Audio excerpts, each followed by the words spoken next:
নমস্কাৰ সকলোকে মোৰ অন্য এটি ভিডিঅ'লৈ স্বাগতম জনাইছোঁ। আপোনালোকে বাৰু জিকা সৰিয়হৰ সৈতে ৰান্ধি খাই পাইছেনে? যদি নাই পোৱা তেতিয়াহ'লে আজিৰ এই ভিডিঅ'টো একদম শেষলৈকে চাব। মই প্ৰথমতে এয়া জিকা 3টা ল'লোঁ, ধুনীয়াকৈ ধুই ল'লোঁ, কাটি ল'লোঁ আৰু এনেকৈ টুকুৰা টুকুৰি কৰি কাটি ল'লোঁ। আৰু কাটি লোৱাৰ পিছত টুকুৰাকেইটা মাজেদি আকৌ সৰু সৰু মিহি মিহি কৰি কাটি ল'লোঁ। দেখিছে? মোৰ এয়া জিকাখিনি ধুনীয়াকৈ কাটি লোৱা হৈ গ'ল। এইখিনিতে আপোনালোকক জনাই থওঁ যে মোৰ ভিডিঅ'টো চাই কেনে পাইছে সেয়া জনাবলৈ নাপাহৰিব। লগতে যদি প্ৰথমবাৰৰ বাবে চাইছে তেতিয়াহ'লে ছাবস্ক্ৰাইব কৰি দিবলৈ নাপাহৰিব আৰু বেল আইকনটো প্ৰেছ কৰি অল কৰি থ'ব। তেতিয়াহে মোৰ ভিডিঅ'সমূহৰ নটিফিকেশ্যন আপুনি আগতীয়াকৈ পাই থাকিব। এতিয়া জিকাখিনি ফ্ৰাই কৰিবৰ কাৰণে এয়া কেৰাহীত অলপ তেল দিছোঁ। তেলখিনি প্ৰায় গৰম হৈয়ে গৈছে আৰু গোটেই কেৰাহীটোতে ধুনীয়াকৈ এনেকৈ লগাই দিছোঁ। তাৰপিছত এতিয়া জিকাখিনি অকণমান ফ্ৰাই কৰিছোঁ আৰু একেবাৰে গলি যাবলৈ নিদিব, গলি যোৱাকৈ ফ্ৰাই নকৰোঁ, আধা সিজা কৰি ফ্ৰাই কৰিম। এতিয়া ইয়াতে জোখ পৰিমাণে অকণমান নিমখ দিব লাগিব। এয়া অকণমান নিমখ দিছোঁ।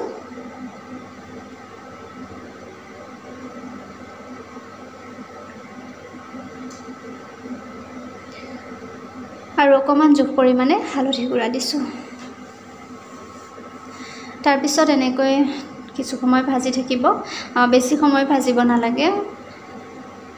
এয়া আধা সিজা হৈছে, গতিকে এইখিনি মোৰ ভাজা হৈ গৈছে। এইখিনি ধুনীয়াকৈ এখন প্লেটত উলিয়াই ৰাখিছোঁ।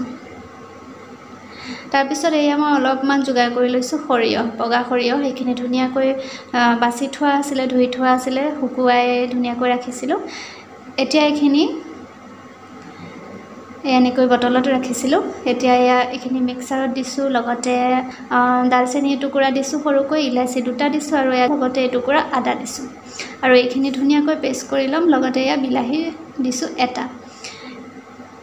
এইখিনিত অকণমান পানী দিছোঁ, পানী দি এতিয়া এইখিনি ধুনীয়াকৈ পেষ্ট কৰি ল'লোঁ। এয়া চাওক হৈ গ'ল।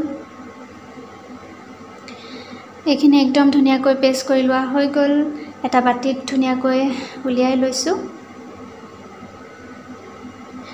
আৰু যিখিনি তেলত জিকা ফ্ৰাই কৰিছিলোঁ সেই তেলখিনিতে পুনৰ আকৌ এই চব্জিখন বনাম। গতিকে ইয়াতে তেলতে অকণমান নিমখ দি দিছোঁ আৰু যিখিনি পেষ্ট কৰি লৈছিলোঁ সেইখিনি কিছু সময় ইয়াত ভাজি ল'ম। সৰিয়হৰ যিখিনি পেষ্ট কৰি লৈছিলোঁ এইখিনি একদম ভালদৰে সৰিয়হখিনি যাতে সিজি যায় ধুনীয়াকৈ ভাজি ল'ম। ইয়াতো অকণমান হালধি গুড়া দিছোঁ আৰু অকণমান জলকীয়াৰ গুড়া দিছোঁ আৰু এইখিনি দি ধুনীয়াকৈ কিছু সময় ভাজি লোৱাৰ পিছত এয়া দিছোঁ অলপ পানী আৰু পানী দিয়াৰ পিছত ভালদৰে এইখিনি উতলাই থাকিম। আৰু শেষত মিক্সাৰটো খালি ধুনীয়াকৈ সেই পানীখিনিও দি দিছোঁ, কিয়নো তেতিয়া পেষ্ট বহুত তাত লাগি যায়, নষ্ট হৈ যায়। সেইকাৰণে সেইটো ধুই ধুনীয়াকৈ পানীখিনি দি দিছোঁ। তাৰপিছত এতিয়া উতলি থকাৰ ভিতৰতে এইখিনি জিকা ইয়াতে ঢালি দিছোঁ আৰু জিকাখিনি কিছু সময় ইয়াত উতলিব দিব লাগিব আৰু উতলি পানী অকণমান নাইকিয়া হৈ যাতে গ্ৰেভি টাইপ হয়, খাবলৈ খুবেই ভাল লাগে। বেছি পানী ৰাখিব নালাগে, অলপ পানী ৰাখিলেই হৈ যাব। আৰু এয়া চাওক এইখিনি প্ৰায় হৈ গৈছে আৰু পানী কমি গৈছে, একেবাৰে শুকান কৰিও দিয়া নাই। এয়া হৈ গ'ল। আজিৰ জিকাৰ ৰেচিপিটো এনেকৈ ৰান্ধিলোঁ আৰু এনেকৈ খাবলৈ খুবেই টেষ্টি হয়। আজিৰ মোৰ ভিডিঅ'টো ইমানেই আছিলে। শেষলৈকে চোৱাৰ বাবে বহুত বহুত ধন্যবাদ। এটা নতুন ভিডিঅ'লৈ পুনৰ আহিম। ধন্যবাদ।